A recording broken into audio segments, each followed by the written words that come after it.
Hello community, Freelancer has come and so have I to bring you the best and only freelance tutorial you ever need. Starting out with explaining Merces, the M tokens you earn for completing challenges, what they do and how to get them. So first of all, their purpose, it's entirely for purchasing gears, tools, weapons. That's it. They have no other use outside of buying weapons and items. Now, how do you get them? Well, in different levels you may have couriers, which are basically NPCs that walk around the map with Merces in their pockets. They will usually isolate themselves or have some sort of drinking or eating habit for you to take advantage of. You only need to knock them out, so if you have a tranquilizer, that can be extremely useful, and as soon as they fall down you can pick up their Merces. Usually they carry about 1000 or so. Then we have safes. When available, you will make your way to their location in order to unlock them. You can do two things. First, you find the necessary clues. There are 3 in total: a laptop, an iPad, and a paper file. They are usually very close to the location of the safe, either in the same room or very close by. But be careful, as opening the safes is an illegal action. Also, if you have an explosive, you can just blow it open, though I would only advise doing this if you're not able to get the clues for some reason. Usually safes have a couple of thousand Merces, though it can be a bit random. Usually I get about 2000. You can also find them in loot chests, though it can be a bit random since you don't know what you'll be getting. Finally, the last and best way to get them is through completing objectives. Now, here is a tip on that. Personally, I'm not a big fan of timed objectives. I never do them even if they pay more, because a lot of times, even if you succeed, you will have to sacrifice a bunch of other objectives or opportunities like couriers and safes to be able to exit in time. When selecting an objective and map, just think for a minute. Try and adjust the objectives of the map to match the prestige objective. If your prestige objective is to get Silent Assassin, then maybe don't take on a map that has objectives of killing guards with snipers and SMGs and exploding NPCs through accident kills, because they are mutually exclusive and you just end up screwing them both. It's better to pick a map that wants you to destroy cameras and not get caught on evidence. That works well with Silent Assassin. Of course, this is just an example, but you get the point. Once you've stacked up on Merces, what should you buy? Well, let's talk about the weapons. First thing you'll notice in the safe house is there are 2 different areas for weapons. You have the weapons and tools on the right near the shooting range, and you also have Freelancer tools on the left, and there are weapons like the Seeker, Tranquilizer, Crowbar, and etc. that can be acquired for both sides. So why is that and what is the difference? Excellent question, I thought you'd never ask. Well, the weapons on your left side, the Freelancer tools, are much cheaper. You can acquire these powerful items like Seeker, Trank, and etc. for a fraction of the price of their collector versions, which are near the shooting range, and you can also find them for free in crates.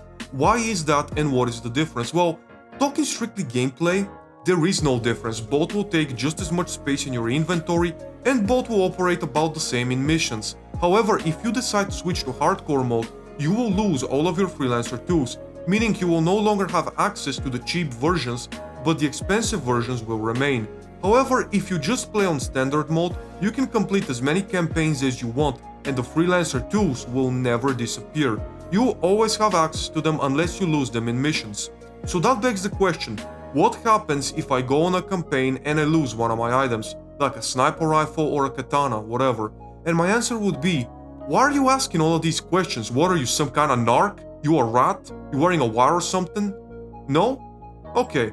Well, the answer is, if you lose any of your items during a campaign and exit the mission without them, they are gone no matter what. Whether they're freelance tools or weapons you bought for a lot of Merces, they are gone permanently and you will have to buy them again. So overall, unless you're planning on switching to hardcore mode, those cheap Freelancer tools are just as good as the expensive collector alternatives. Therefore, it makes little sense to waste Merces on them when you can be purchasing other things like sniper rifles or silenced weapons and knives, which will help you for challenges. But the funniest thing is, even if you were to switch to hardcore mode, you'd probably end up finding the cheap versions within your first couple of maps, meaning that unless you're swapping back and forth every 10 minutes or so, there's almost no point in wasting money on the collector versions outside of having a cool looking safe house. And also, you're much better off taking the cheap versions on missions, because if something goes wrong and you end up losing them, you will still have the expensive versions available and probably will be able to get your hands on the cheap versions again in no time anyways. Now it's time to talk about how you actually acquire these weapons. Well, there are a couple of ways. You can buy them from a supplier, though the items are completely random so you never quite know what they'll offer you. You can find them in loot chests, get them from guards as well as rewards for completing missions. Every time you take down syndicate members, you will receive a loot chest in your safe house, allowing you to choose between 3 items. Most of the time these are freelancer tools and not actual weapons. However, once you've taken down a syndicate leader, you will be rewarded with a big chest crate that will unlock a permanent item. From sniper rifles to axes, it can be rather random, but you're bound to get an actual weapon. With that, you should know everything there is about the weapons. But it's time to talk about the showdowns. First things first, if you want to have an easier time in showdowns and minimize your risk, I would highly advise you to do them in smaller maps. Whittleton Creek is a great example. It's a small map, a flat map, everything is close and within reach. Following your suspects will be much easier and therefore you will be able to determine who they are much faster. The bank is another great option, but any map that you feel strong on can work, which is why I'll advise you to leave your best map for last. That way at least you know how to maneuver it without alerting suspects. When it comes to actually determining them, here's some tips. You're given a perfect description, meaning your target is exactly what you're told. Their appearance and activity needs to be exactly what your info is. If you're told that they are dehydrated and have a sweet tooth, but instead you catch them smoking and reading, that's not your target, even if they fit the physical description. However, usually your target will have some kind of meeting, either a business meeting or a handoff. So if you determine someone perfectly matching the description, but you're not sure about the meeting, find a way to knock them out and take their phone. Look what meeting they're there for. If you are told that they are for a business meeting, but the phone is for a handoff meeting, that's not your target, so just move on. However, if you find a suspect that you've already determined isn't the target, you can knock them out and see what phone they drop. If their phone meeting matches the target meeting, then what you can do is go to a secluded area and call the phone. All suspects who have that meeting will make their way to that phone, so then you can look at their physical features and determine your target. Oh, and something I forgot to talk about when it comes to the weapons are the microtransactions. If you look at the very left of your weapon set, you'll find a makeshift pack and a street art pack. One makes your weapons look like garbage and the other paints graffiti on them like CSGO. Oh, and there are also 2 suits in there as well. You can choose to look like a futuristic garbage man or Sir Elton John. Whichever one suits your style more. My personal favorite is neither. It's almost kind of funny how they snuck in these microtransactions out of nowhere. They weren't advertised or anything, they just distracted us with Freelancer and quickly just shoved them in there, hoping no one would notice. It's such a scummy move that I almost kind of respected. They did a perfect stealth sequence, distracting us with one thing and meanwhile just leaving these add-ons in plain sight. You cheeky bastard. Cheeky Bastard is filmed in front of a live studio audience. Though, if this is what the future holds for Freelancer, it's going to be a sad state of affair indeed. Now, something else we have to talk about is there is a big bug currently where in a lot of maps, targets will use a duplicate drink, meaning that if you were to poison their glass, they will just pick up a brand new duplicate glass from it and it won't affect them.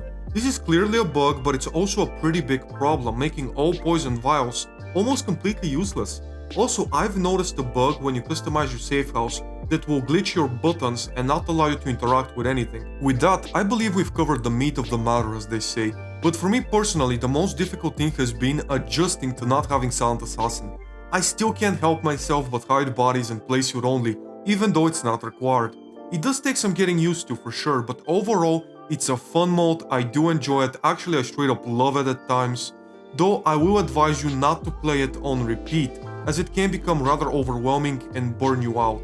It's best to play with breaks in between so you can enjoy it, rather than focusing yourself on grinding like a lunatic.